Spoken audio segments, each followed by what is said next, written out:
often I see people get to retirement and they're not really sure how to navigate, right? They're not sure how to take money out of their retirement plan without paying taxes.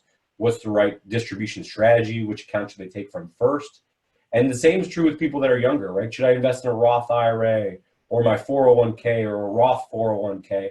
Should I invest in this insurance person just called me and told me I should buy an annuity or life insurance product because it's tax deferred? Is that best for me?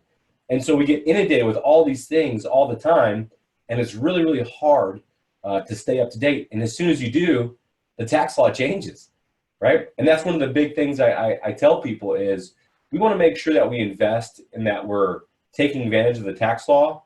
But one thing is going to be constant, and that the tax law is going to change, right? It's almost always going to change. So one of the big things is the estate tax. And so what that is you essentially have to pay around a 40% tax after you pass away if your estate is larger than $11.4 million, right? But it was only in like the early 2000s that estate tax was $1 million. So it's changed drastically over the last 15 years.